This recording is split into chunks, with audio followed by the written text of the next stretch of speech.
धनुर्विद्या सीखी, धनुष चलाना सीखा। एक दिन गुरुदेव आ गए और उससे कहते हैं कि आंख पे पट्टी बांध करके उसने भौंकते हुए कुत्ते के मुंह को तीर से भर दिया। बोले इतना बड़ा कौन धनुष विद्या सीख गया। खोजते खोजते आए तो देखते हैं एकलव्य जो है वो बाण से उसने भर दिया था। उन्होंने सर पटक लिया, बोले बाप रे, मैंने तो अपने शिष्य अर्जुन को बोल दिया है कि तुझसे बड़ा धनुषधारी कोई नहीं होगा, लेकिन तुझसे भी ज्यादा अच्छा धनुष चलाने वाला पैदा हो गया। एकलव्य के सामने आते हैं, एकलव्य अपने गुरु को सामने देखता है, उनका पैर पकड़ लेता है, कहता है महाराज गुरुदेव, आपको शिक्षा मान करके आपकी मूर्ति बना करके मैंने ये धनुष विद्या सीखी। चालाकी करते हैं वो, चालाकी करते हैं वो, और वो कहते हैं कि तुमने मुझसे गुरु माना तो मुझे गुरु दक्षिणा दो। लेकिन हम कितने भोले भाले थे बहन जी। वर्षों पहले राजा बलि से उनका साम्राज्य छीन लिया गया।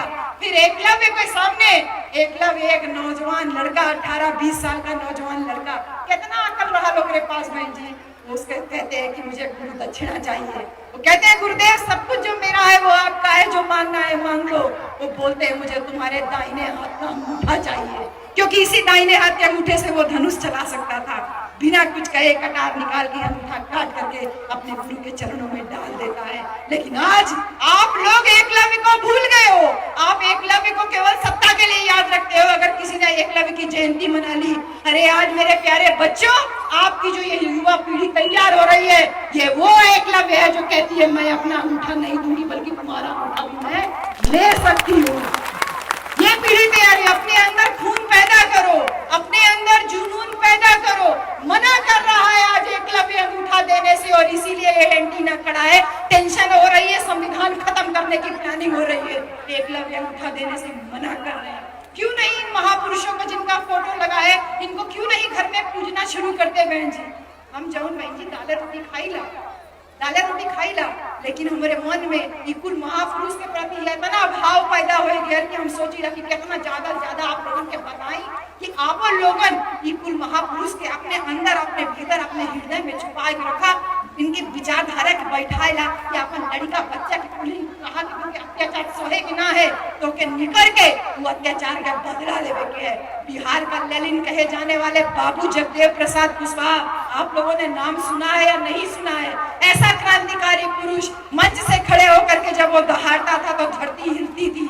उसको लोग जीत नहीं पाए, उसको हरा नहीं पाए, तो उनको भरे मंच पे माइक पे बोलते हुए उनको गोली मार दी गई। और फिर जब वो तड़पते हुए पानी मांगे तो उनके मुंह में पेशाब डाल दिया गया। उनको घसीटते हुए गांव की तरफ लेके गए कि लोग देखें कि इस मनुवादी व्यवस्था, इस ब्राह्मणवादी व्यवस्था के खिलाफ बोलने वालों का क्या हाल होता है।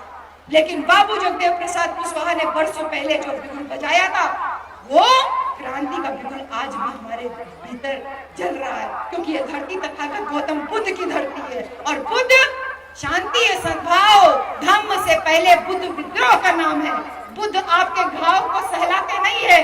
बुद्ध कहते हैं यही पस्सी को, समस्या की जड़ में जाओ, पहले जांच लो, परख लो, तब इस बात को मानो। यही पस्सी को मतलब जो बात मैं आपसे कह रही हूँ ना बहन जी, मेरी बात को केवल मैं कह रही हूँ इसलिए मत मानिए। आप अपनी बुद्धि से, अपनी कसौटी पे उसको पहले कस के देखिए, आपको लगे कि सही है तभी मेरी बात को मानिएगा, नहीं तो बात को मेरी मत मानिएगा। पीछे वो फोटो लगा है सबसे आखिरी वाले पिलर पे, पेरियार रामास्वामी नायकर का फोटो। ये दाढ़ी वाले बाबा, ये बड़ी सी दाढ़ी, सफेद दाढ़ी, सफेद बाल, ये आप भूल गए इनके इतिहास को। ये पेरियार रामास्वामी नायकर है जिन्होंने अपने इकलौता बेटा था बहन जी, इनका इकलौता बेटा था, अपने बेटे की शादी खरमास में की। खरमास में, जिसमें आप कहते हैं कि गढ़ू दिन चलता है, निक दिन ना चलता है, शुभ काम ना करे के, उस खरमास में अपनी बेटी की शादी रखी और पूरे शहर भर की विधवा लोगों को इकट्ठा किया और सारा संस्कार विधवा लोगों से कराया, ये दिखाने के लिए कि विधवा होना और शादीशुदा होना यानी मांग में सिंदूर भरती हैं आप, या आपका सिंदूर पोंछ दिया गया है, कोई शुभ और अशुभ उससे नहीं होता। लोगों को समझाने के लिए पेरियार रामास्वामी नायकर ट्रक पे दिन भर देवी देवताओं का फोटो ले लेते थे और उनको जूता चप्पल मार के पूरे शहर भर में घुमाते थे। ये कहते थे कि अगर ईश्वर में शक्ति है, अगर भगवान में शक्ति है तो मैं उसको जूते चप्पल मार रहा हूँ, आ करके मुझे मार के दिखाए। भूल गए आप पेरियार रामास्वामी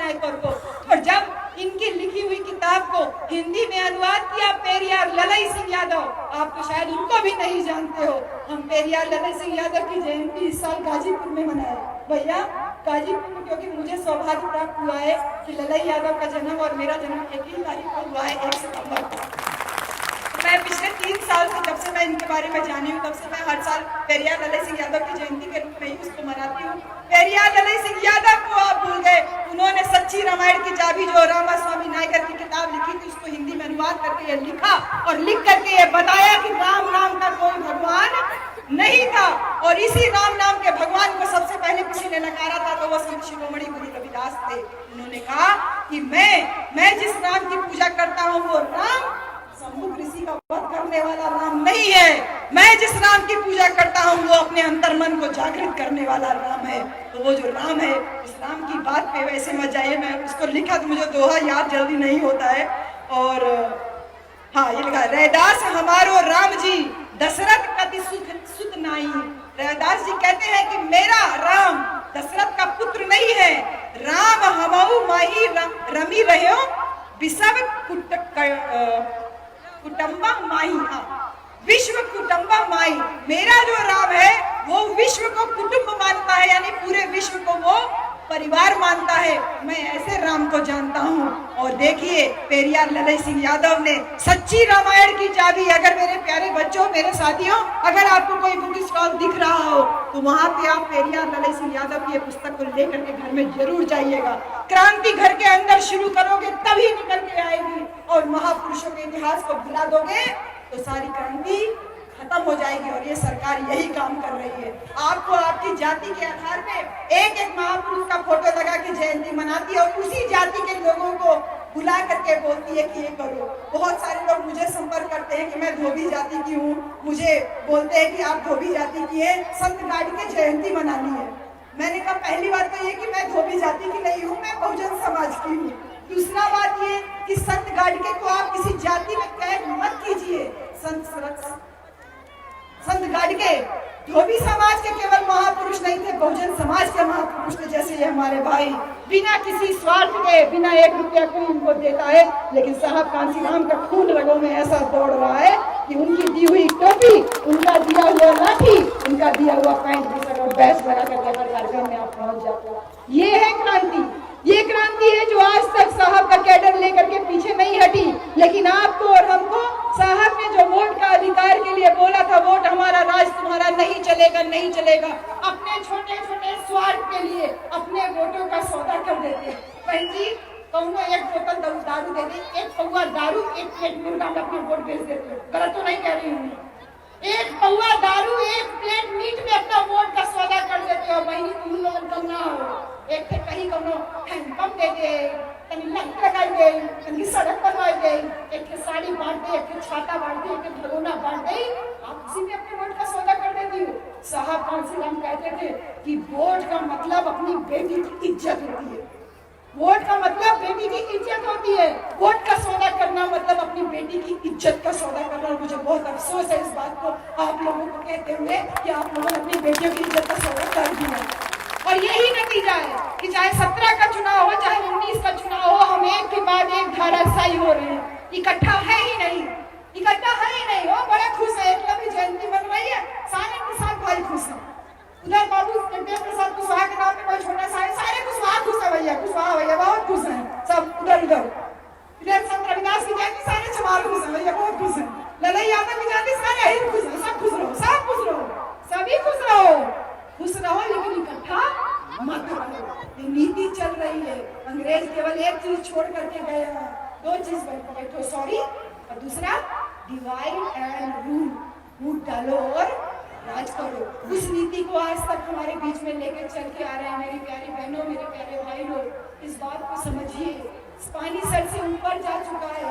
मान्यवर कांशीराम ने जो वोट की ताकत का एहसास करवाया था, वो वोट की ताकत का एहसास आप लोग अपने बोतल दारू शराब इससे जो सौदा कर रहे हो, इसका खामियाजा आप नहीं भुगतोगे, आप नहीं भुगतोगे। ये जो रोज नए नए बच्चे पैदा कर रहे हो ना, ये रोज नए नए पैदा कर रहे हो बच्चे ना, इसका खामियाजा ये बच्चे भुगतेंगे। ये बच्चे गुलाम बनेंगे, आप तो मार के चले जाओगे, सामने क्या छोड़ के जाओगे आप? बाबा साहब आपकी सुरक्षा के लिए संविधान बना के गए, लेकिन आप अपने बच्चों को गुलाम बना करके जा रहे हो, क्योंकि आपको संविधान की रक्षा करने के उनके खड़े ही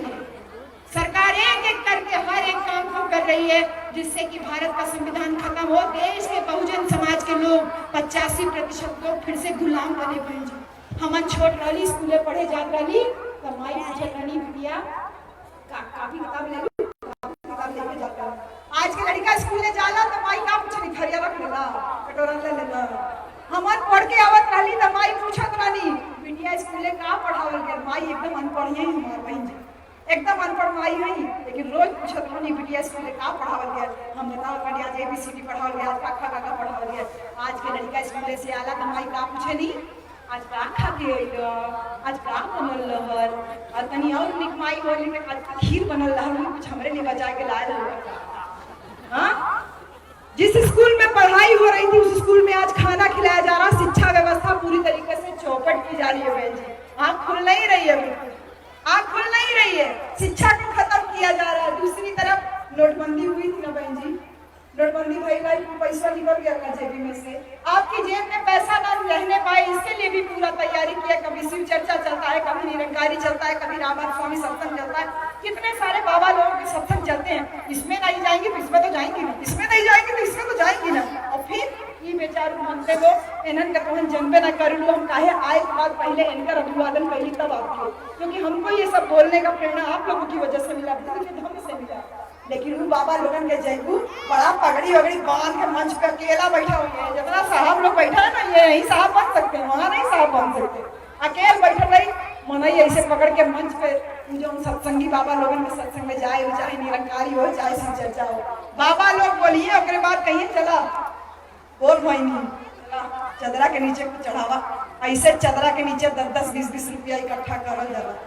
आपकी जेब में पैसा ना रहने पाए इसका पूरा इंतजाम करके रखा गया है। 10-10, 20-20 रुपया तो अभी मैं आपसे मांगूंगी, आप मुझे दे दोगे। कितने लोग हैं इकट्ठा भैया यहाँ पर? कितने लोग होंगे ये लोग? सब लोग 5000 होंगे। 5000 10,000 लोग तो होंगे ना। मान लीजिए 5000 लोग हैं। अब मैं 5000 लोगों से कहा इतना निक बतिया नहीं चला, 10-10 रुपया निकाला। 5000 लोग 10-10 रुपया मुझे देंगे, कितना पैसा मेरे पास इकट्ठा हो जाएगा? 50,000 रुपया बहन जी। आपके 10 रुपए की कीमत नहीं है, खुशी खुशी मुझे दे देंगी। लेकिन आपके 10,000 से अगर मैं 10 रुपए से मेरे पास अगर 50,000 रुपया इकट्ठा होता है तो 50,000 का कुछ होता है ना भैया, कुछ होता है ना बहन जी। यह कुल चलत है सत्संगी बाबा लोगन के सत्संग में। आपके 10-10 रुपया से ये लोग लाखों रुपया इकट्ठा कर रहे हैं। और मुझे 50,000 रुपया मिलेगा, मैं 2,000 रुपया अपना गाड़ी में तेल डलाऊंगी, चली जाऊंगी बगल वाले गाँव। हो सकता है वहाँ 10,000 लोग मूर्ख बनाने के लिए मिल जाए। 10,000 लोग 10-10 रुपया देंगे, 1 लाख रुपया इकट्ठा हो जाए। 1 घंटा 2 घंटा माइक पकड़ के बोले पैसा इकट्ठा भैया जाइए। आपकी झोपड़ी ही रह गई। लेकिन उनके शहर में 20 सड़कों पे बड़े बड़े मकान, बड़े बड़े सत्संग भवन बनते जा रहे हैं। ये आपके और हमारे पैसे से हो रहा है भैया। हाथ में वो धागा पहन के बैठा हुआ था वो बाबू जो आया था रविदास बन करके, काला धागा और इधर जो है शिव चर्चा वाला धागा, दोनों पहन करके वो बैठा हुआ था। और उसको आपने संत शिरोमणि गुरु रविदास बनाया, जिन्होंने कहा कि माथे तिलक हाथ जप माला, जग को ठगने के लिए स्वाग रच डाला। पहले महापुरुष के बारे में जान लो बेटा, तब झांकी जुलूस लेकर के निकलो तो और उसका बेहतर परिणाम आएगा। आपकी जेब में पैसा ना रहने पाए इसीलिए नोटबंदी करी गई थी बहन जी। जितना पैसा रहा कुल पैसा निकल गया ना, जितना पैसा आदमी चुराई धैले रही कुल पैसा निकल गया ना बहन जी। हम 10,000 धैले रही चुराई, चोर बन गई इनके नजर में। मिलन पैसा का पता बहन जी, पैसा मिला जब नोट फेरे की तारीख बीत गई तब। अब तो नोट अच्छा नंबर मिल जाएगा। हाँ, 101 रुपया का प्रसाद चढ़ाऊंगे, 101 रुपया का प्रसाद चढ़ाएंगे। जो 101 रुपया का प्रसाद चढ़ाओगे ना बाबू, तो किसी भगवान के पास में नहीं जाएगा, किसी और की जेब में जाएगा। आपकी जेब में पैसा न रहने पाए इसके लिए भी पूरा प्रबंध हो चुका है। आप समाज में एक दूसरे के साथ में ना उठ बैठ पाओ, इसलिए धोबी पासी आई गरड़िया पाल, अभी मैंने बोला ना समाज में कितनी जातियों में आपको और उनको बांट के रखा गया। और इसी तरीके से सांस्कृतिक व्यवस्था को पूरा चौपट किया गया है। कोई त्योहार नहीं मनाते। यहाँ जितने अगर यादव भाई बैठे होंगे, कुशवाहा भाई बैठे होंगे, तो आप बाबा साहब की जयंती पे हमारे सजाए हुए मंच पे तो आ जाते हो, लेकिन आप कभी अपने घर में कभी पेरियार ललन सिंह यादव की जयंती मनाने का कभी जिम्मा ही नहीं उठाते हो। ये बिल्कुल सत्य बात है। आप बुरा मानते हो तो मान जाओ। आप में से बहुत सारे लोगों को तो पता ही नहीं। हम गाजीपुर में जब रैली लेके निकल रहे थे तो कहते लागत है बसपा वाले पलाए जल आपकी इनके टिकट मिला था। ऐसी बातें हमें अपने महापुरुषों के बारे में सुनने के लिए मिली। इसका सिर्फ और सिर्फ जो एक कारण हमारी और आपकी इग्नोरेंस है, जो हम इग्नोर कर रहे हैं। अरे ठीक है, अरे ठीक है, अरे ठीक है। बहन जी भैया, आज जो लगी है ना, वो आज एक दिन आपके घर तक जरूर पहुंचेगी। इंतजार मत कीजिए, इंतजार मत कीजिए कि बगल वाले का गांव आया है हाईवे में, हमारा आएगा तो देखा जाएगा। नहीं, ये सरकार का लिखित नियम है, अभी से नहीं, इंदिरा गांधी के समय का नियम है कि सभी जमीनें सरकारी है, सारी जमीनें सरकारी है। सरकार जब चाहे आपकी जमीन आपसे ले सकती है, लेकिन उसमें एक क्लॉज लगा हुआ है, एक बीच में विवरण दिया हुआ है कि जो जमीन सरकार लेगी उसको उस समय के रेट के हिसाब से आपको उचित मुआवजा दिया जाएगा। लेकिन आपको जिसका आ रहा है खेत, केवल वही डीएम के पास में जा रहा है, वही एसपी के पास में जा रहा है, बाकी सब खामोश बैठे हो। तो इस बात को ध्यान रखना, वो जो आज बगल वाले गांव पे आई है वो आपके पास जरूर आएगी। इसलिए मेरी प्यारी बहनों और प्यारे भाई लोग, उस आँच को अपने घर तक आने का इंतजार मत कीजिए। पड़ोस के घर में आग लग गई है, उठ करके आवाज उठाइए, उठ करके उस आग को बुझाने का प्रयास शुरू कर दीजिए। नहीं तो एक एक करके सड़क पर चलने के लिए आपको जमीन मिलेगी नहीं। आपकी जेब में नोटबंदी करके जेब में से सारा पैसा निकाल लिया गया है और अब उस सड़क को बेच करके सड़क पर चलने का अधिकार भी आपसे छीना जा रहा है। और सबसे महत्वपूर्ण बात, आपने हमने वोट देकर के सरकार बनवाई। मान लीजिए जो सरकार बनी है वो आपके और हमारे ही वोट से बनी है। आपने हमने वोट देकर के सरकार को चुना, आज सरकार कह रही है कि साबित करो कि तुम इस देश के नागरिक हो, साबित करो तुम इस देश के नागरिक हो। जिनको चुन करके आपने संसद में भेजा वो खुद आपसे कह रहे हैं कि साबित करो तुम इस देश के नागरिक हो। बहन जी, तुम्हारा पक्का मकान है, तेरे पास पक्का मकान है ना?